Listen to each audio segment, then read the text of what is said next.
All right, guys, we got John and Omar against each other here.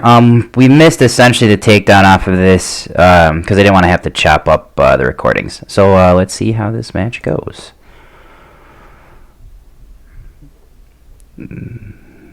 Good. Settling the Omar pass. This smash pass, weave pass. Omar, don't grab top lapel. It's bottom lapel because I want to make him fetal in this position. I'm worried less in this pass about flattening the shoulders because if you grab cross like this, you always run the risk of exposing your back for different kinds of sweeps and things like that. So bottom collar when you're passing on this knee stays planted. Open your hips up towards this side of the room so you can windshield wiper this foot over the top for your pass. And not top collar here.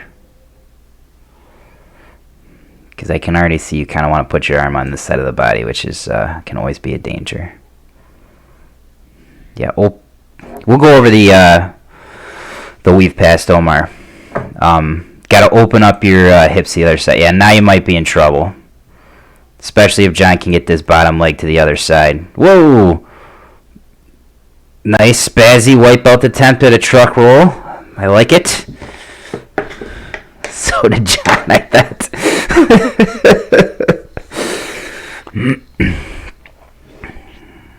Don't really need to be framing here right now, John, and I probably wouldn't have my arm there either. Because I think you still got your half guard, knee shield.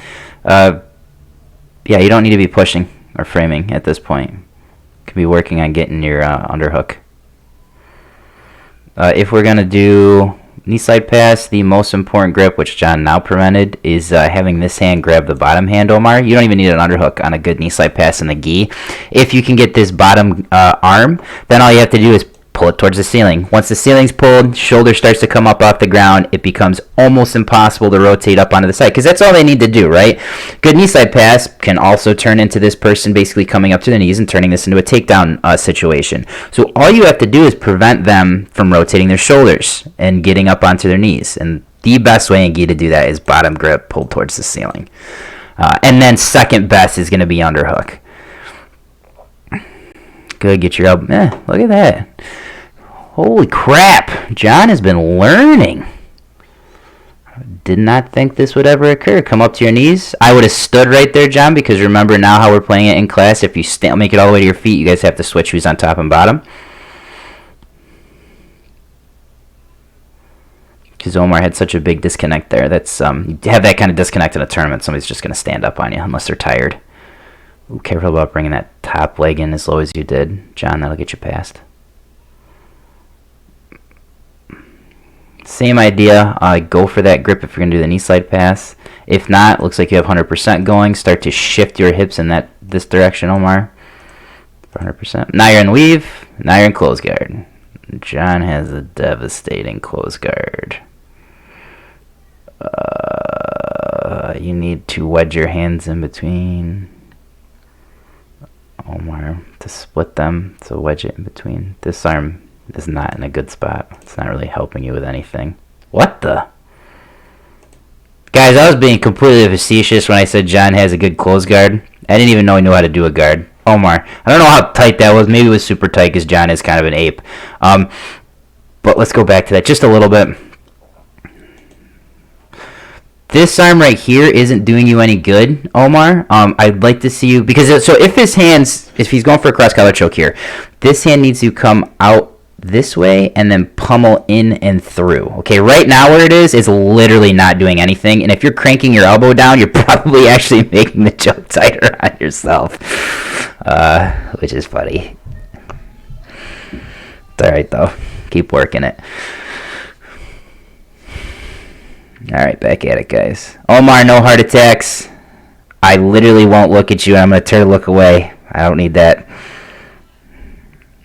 I will literally walk off the mat. I will not have seen that heart attack. Goodbye. Not filling out paperwork for that, Omar.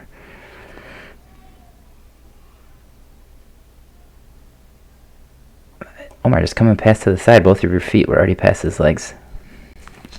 Don't tunnel vision on passes, guys. If somebody is, if you're tunnel visioning on a pass and they're tunnel visioning on defending that pass because you guys get used to rolling with each other, sometimes that can leave other things completely wide open. And it's just the nature of the beast. Once you guys roll it a few times, you kind of figure out each other's games. So if that happens, just be aware of when somebody's overcommitting to preventing something that's not even there yet because they know you're going to go for that. Go for this. Okay. Normally I hate scissor sweep, but John, I mean, you're literally lined up, especially when you pull this arm away from Omar. You kind of use it as the opportunity to get the closed. Once the arm's extended, you really got to go for that sweep. I can't even make fun of your close guard because you tapped John or Omar out with it earlier, surprisingly. Oh yeah, especially if you're gonna just set up the scissor sweep again. Next time, go for it first. You can always use the off balancing to make it easier to get into close guard instead of trying to force it.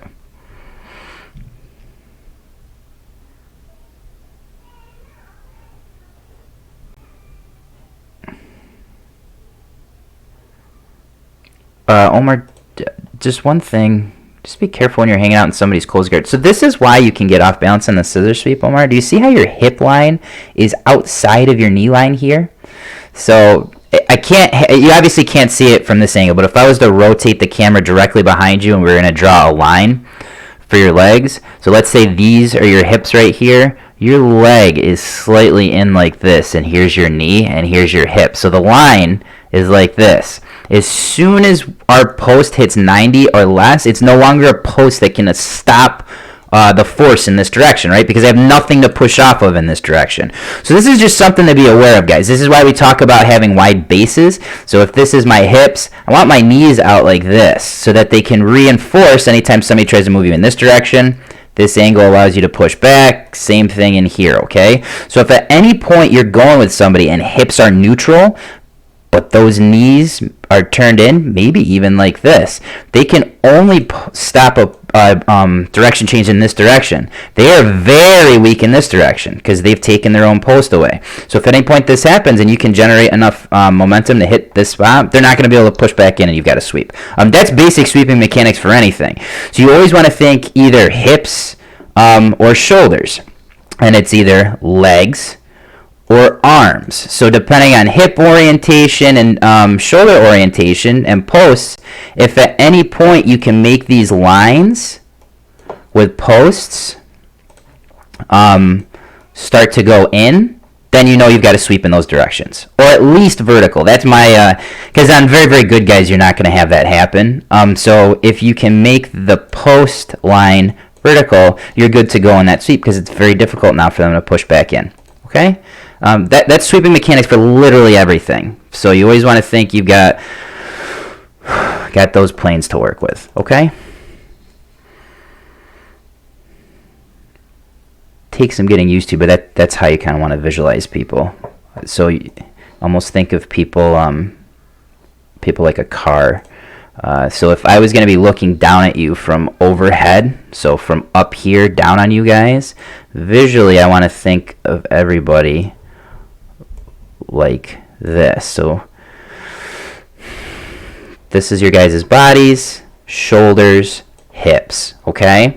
And then your arms and legs off these things. And that's how you want to think about maybe shifting the person this way to put their shoulder underneath that hand, over the top of that hand, so that you can start to sweep towards your 45 up here for your maybe a butterfly sweep or something. Like, I know that's kind of a mess, guys, but if you visualize the person from a top down and you think of everybody just like this, I mean, that's always what I'm looking for with you guys, especially when I start talking about like hips neutral and things like that.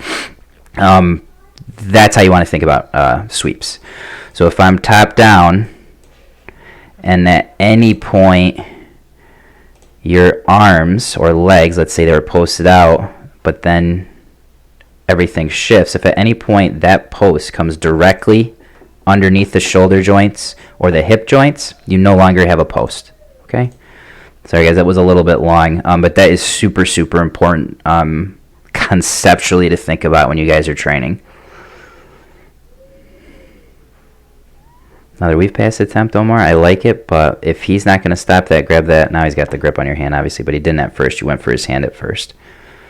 So you're kind of playing, and it's all right, Omar. Obviously, you're a yellow belt. So it looks like you want to play knee slide pass 100% pass, and weave pass. Okay? Just it's going to be grip oriented, which will dictate where you're going for the most part. So if you want to hit a knee slide pass, that means you're not going to be able to really go for the weave pass, because weave pass requires, well, it doesn't require, but ideally you'd like bottom lapel. But for knee slide pass, you're going to need the arm. So anytime you notice that somebody maybe gets arm control preventing you from getting to the lapel, then you might want to open up for your knee slide pass if that's what you want to play. You also need to review the weave pass. You need to windshield wiper correctly. That's why you're having trouble getting past the bottom hook, because you're not opening hip up. I believe it's on YouTube. Go check it out again. And there's two major different types of weave passes. There's the Galvao where you knee slide over the top, which works fantastic. It just creates a lot of space and allows the person to scrambly guard recover a little bit more. Or the version that I like with the windshield wiper. Sometimes it's more difficult to clear bottom leg, but when you do clear, because you don't have a ton of space from the knee slide portion of it, it's easier to finish the pass. So it's something to keep in mind. Unless you're going to bully yourself into the 100% pass, like that should not have worked right there. John was being very, very lazy with this hook.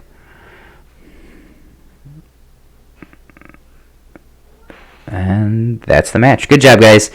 John,